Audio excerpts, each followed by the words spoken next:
దేవినేని అవినాష్కి, జోగి రమేష్కి సుప్రీంకోర్టులో ముందస్తు బెయిల్ వచ్చింది. Anticipatory bail. ఇద్దరు వేర్వేరు కేసులలో ఉన్నారు.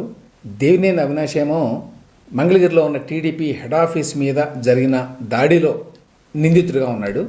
జోగి రమేష్ ఏమో ఉండవల్లిలో ఉన్నటువంటి చంద్రబాబు నాయుడు గారి ఇంటి మీదకి వెళ్ళి దాడి చేశాడు అనే ఆరోపణ మీద ఒక కేసులో ఉన్నాడు.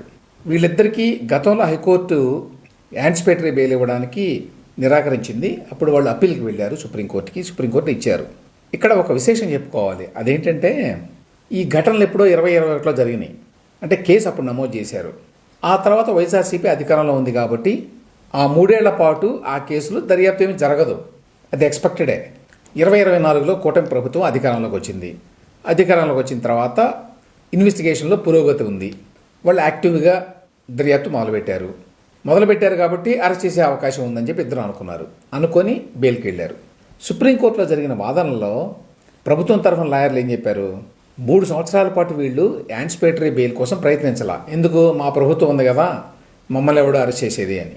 ఇప్పుడు వీళ్ళు కేసుల్లో ఉన్నారు కాబట్టి వీళ్ళని అరెస్ట్ చేయడానికి తగిన ఆధారాలు ఉన్నాయి కాబట్టి అరెస్ట్ చేస్తారేమో అనే భయంతో ఇదిగో ఇక్కడ దాకా వచ్చారు, సుప్రీంకోర్టు దాకా అని వాదించారు.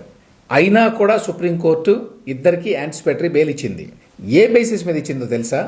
3 ఏళ్లుగా పోలీసులు దర్యాప్తు జరగకుండా ఈ కేసుల్లో తాత్సారం చేశారు. ఆ రకంగా క్రిమినల్ ప్రొసీజర్ కోడ్ని పూర్తిగా ఉల్లంఘించారు. అందువలన యాంటిసిపేటరీ బెయిల్ ఇస్తున్నాం అన్నమాట అర్థం. గుడ్డెద్దు చేలో పడ్డట్టుగా కోర్టులు ఎట్లా ఉంటాయంటానికి ఇదొక ఎగ్జాంపుల్. 3 ఏళ్ల పాటు దర్యాప్తు జరగకుండా తాత్సారం ఎందుకు జరిగిందంటే వాళ్ళు అధికార పార్టీలో ఉన్నారు కాబట్టి, అధికార పార్టీ దర్యాప్తు చేయలేదు కాబట్టి. ఇప్పుడు కొత్త ప్రభుత్వం వచ్చింది, దర్యాప్తు జరుగుతోంది. ఇంత కీలకమైన అంశాన్ని సుప్రీంకోర్టు గ్రహించలేదా? ఓకే, కోర్టు లెక్క ప్రకారం ప్రభుత్వం అనేది ఒకటే. గత ప్రభుత్వం ఇప్పుడు ప్రభుత్వం ఒకటే. కానీ చాలాసార్లు ఇప్పటి ప్రభుత్వం గత ప్రభుత్వంలో పనిచేసిన వాళ్ళ మీద కేసులు పెడుతుంది కదా. ఆ రకమైన పరిణామాలు దేశంలో అన్ని రాష్ట్రాల్లో జరుగుతున్నాయి కదా. ఆ నేపథ్యంలో ఇందులో ఉన్న నువాన్సెస్ ఏంటి? ఎప్పుడో 2021లో ఈ దాడులు జరిగితే పార్టీ ఆఫీసుల మీద పోలీసులు దర్యాప్తు చేయలేదు, తాత్సారం ఎందుకు చేశారు? సామాన్యులు కూడా అర్థమవుతుంది ఎందుకు చేశారు. వాళ్ళ పార్టీ అధికారంలో ఉంది, వాళ్ళే గవర్నమెంట్ కాబట్టి వాళ్ళు దర్యాప్తు చేయనివ్వరు పోలీసుల్ని.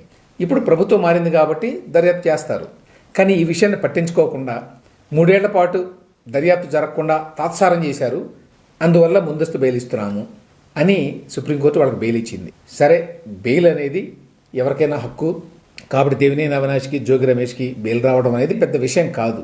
కోర్టులు గుర్రాల్లాగా పక్కచూపులేమీ లేకుండా నేరుగా మాత్రమే చూస్తాయన్నమాట.